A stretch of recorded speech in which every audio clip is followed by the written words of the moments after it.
Pada episode sebelumnya, Kome senang karena dirinya sudah kembali seperti semula. Namun Kenta dan Papa malah bertukar tubuh dan tak kunjung kembali sampai hari final pertandingan dan rapat dewan tiba.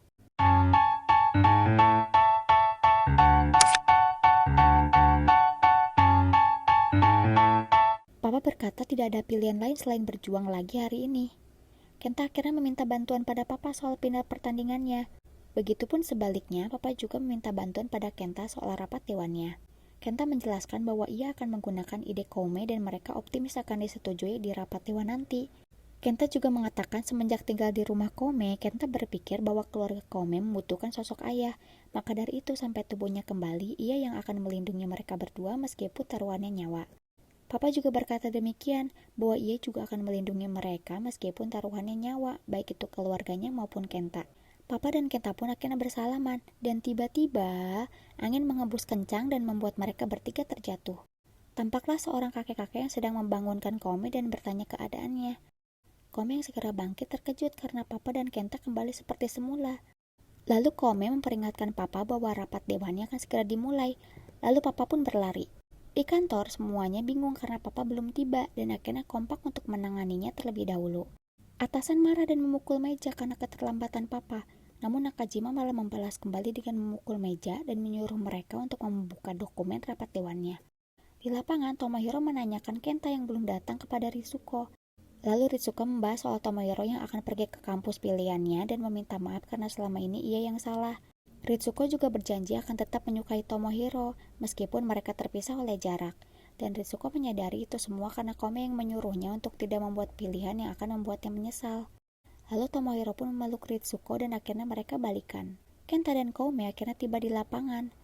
Dan Tomohiro langsung berterima kasih pada Kome yang sudah membantunya untuk balikan.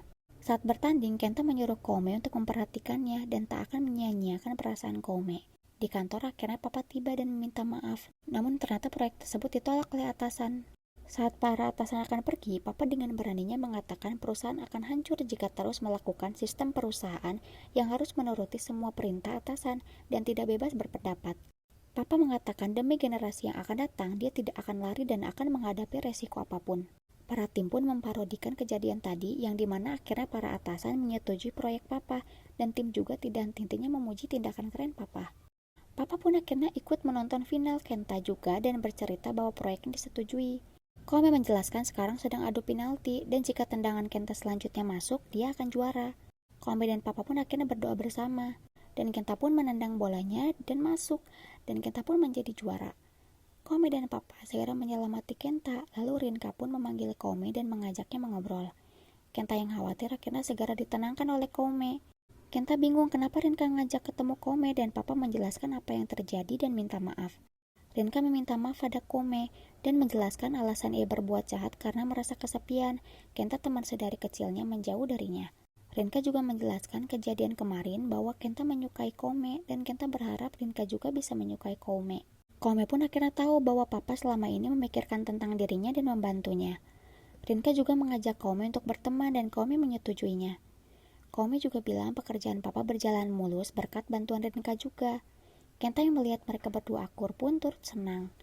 Di atap, Kenta mengembalikan jimatnya pada Kome dan bilang ada rasa syukur di dalam dirinya setelah pertukaran tubuh karena bisa melihat sisi lain Kome. Kome bilang bahwa ia malu-malu kucing pada Kenta, dan saat melihat Papa yang ada dalam dirinya yang bisa langsung akrab dengan Kenta, membuat Kome merasa cemburu dan berpikir bahwa Kenta menyukai kepribadian Papa, dan Kome merasa bahwa dirinya buruk. Kenta tidak setuju karena sebenarnya Kenta sudah menyukai Kome sejak dulu saat ia memberikan Yokan. Kome kaget karena ternyata Kenta mengingatnya. Kenta juga tahu bahwa sejak jadi siswa baru, Kome selalu memperhatikannya. Dan tanpa disadari, akhirnya membuat Kenta selalu mencari Kome. Kenta juga tahu bahwa Kome anak sosmed. Kome akhirnya meminta maaf karena tak memberikan jawaban yang benar. Dan saat Kome hendak menembak Kak Kenta malah memotong Kome karena Kenta ingin dia yang mengatakannya. Lalu Kenta pun akhirnya menembak Koume, dan Koume langsung menerimanya, lalu mereka tertawa bersama. Setibanya di rumah, Papa sedang skincarean karena ternyata semenjak Koume skincare di tubuh Papa, kulit Papa menjadi bagus. Koume memberikan jimat yang dari Kenta dan bertanya mau diapakan. Papa akhirnya langsung menaruh jimat tersebut di dalam laci. Mama tiba dan mengatakan bahwa ia sudah tahu cara bertukar tubuh seperti semula. Mama berkata jimat itu membuat tubuh tertukar dan kembali semula ketika dua orang yang memegangnya bersedia mempertaruhkan nyawa untuk melindungi satu sama lain. Karena tujuan jimat tersebut adalah membuat orang yang bertukar tubuh bisa saling memahami. Namun bagian pentingnya adalah 7 hari setelah kembali semula. Seandainya dalam 7 hari mereka saling bertengkar, tanpa jimat pun mereka bisa bertukar kembali. Papa dan Kome pun berteriak panik. Hari pertama, Kome meminta Kenta akur dengan Papa selama 7 hari. Lalu Kenta bertanya apakah tidak masalah karena ia ingin kencan dengan Kome. Hari kedua, Mama menyuruh Kenta makan malam bersama, namun Papa mengusirnya. Kome pun akhirnya menakuti Papa akan bertukar tubuh dengan Kenta lagi jika seperti itu, dan Papa seketika menjadi baik dan mengizinkannya.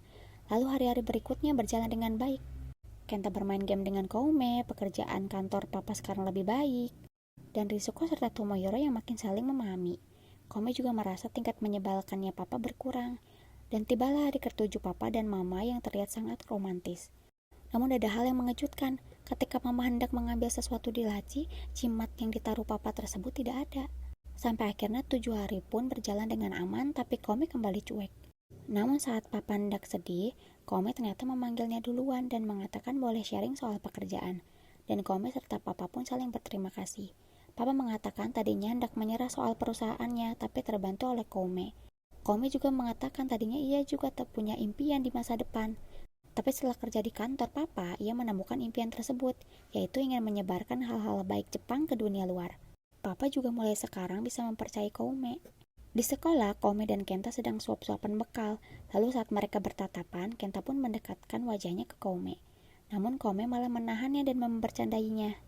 Lalu mereka pun akhirnya tertawa bersama, dan sekali lagi Kenta mendekatkan dirinya pada Kome dan akhirnya mereka berciuman. Walau hanya bayangan ya guys.